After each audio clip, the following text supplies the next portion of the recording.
Hi, how's it going everyone? My name is Hank, and the latest figures for inflation has been released for the year, and the inflation index has risen up to 7.3%, which is the highest that it's been in more than 30 years.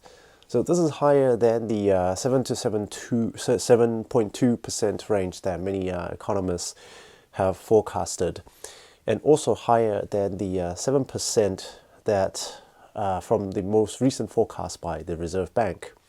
So as we can see from this graph, housing and household utilities are the biggest contributors to the most recent rise in inflation.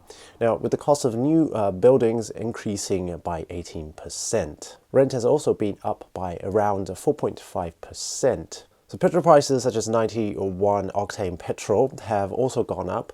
So they have gone up by around 6%, while diesel went up by a massive 30% compared to last quarter. This is mainly due to the fact that government fuel tax subsidy does not actually apply to diesel.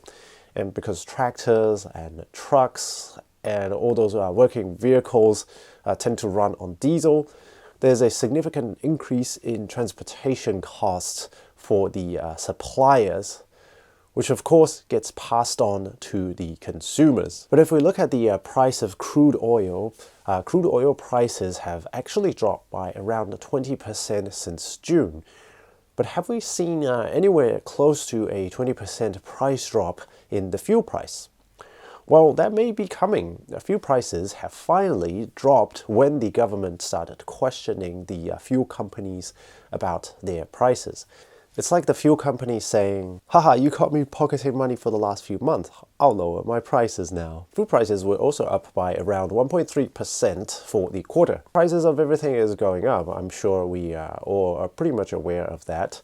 Now, this higher than expected inflation rate means that the official cash rate, which is the rate used by the Reserve Bank to control inflation, is almost certain to raise again by 50 basis points or maybe even more. This means the mortgage rate is for sure to keep on increasing. So if you didn't know already, it's the Reserve Bank's job to keep the inflation rate at around 2% or so per year. And they have estimated that they won't be able to do that until a later part of next year. But of course, all of their estimates have been way off in the past, considering last year around this time, their estimates from last year suggested that the inflation would be around 1.5% as of this time this year. And here we are at a good old 7.3%. So who are the biggest winners and losers when it comes to a high inflation rate? So the big winners include companies that provide essential utilities and services. Think supermarkets, fuel companies, BP, Mobil, Caltex, and all that. And then we have power companies. So people cannot survive without those essential services, and those companies can easily pass their costs down onto the consumers. Now, another big winner are the banks, since they can simply increase their mortgage rate to keep up with the increase in interest rates. It's pretty clear that we'll see a reversal of the recent cut to the 2-year mortgage rate offered by some major banks. And for the big losers, it's pretty much everyone, including you and me, because everything is getting more expensive. But especially for people that are holding on to a lot of cash, since inflation decreases the purchasing power of the said cash. Now, for the same amount of money, you are only able to purchase less things. But let's look at the bright side of what the government has done to help against inflation and or rising costs. So first of all, they have extended the fuel tax reduction of 25 cents until the end of January of next year. So the road user charges are also reduced till the end of January, along with the half-price public transport.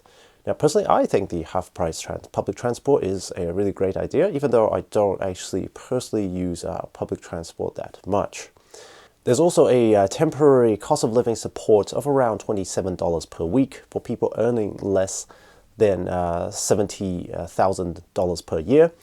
And of course, we had an increase in superannuation and student allowance from earlier on in the year. There's also free lunch provided for children and an increase in minimum wage. So the government is trying something, but is this enough? Now, inflation is one of those self-fulfilling prophecies, where if companies believe that inflation is coming and prices are going to go up, they would tend to increase the costs of their goods and services in order to counter inflation, which in turn becomes the very thing that actually drives inflation and drives all the cost of everything up. So I'll be talking about some potential investments that you could invest in during high times of inflation in the upcoming videos.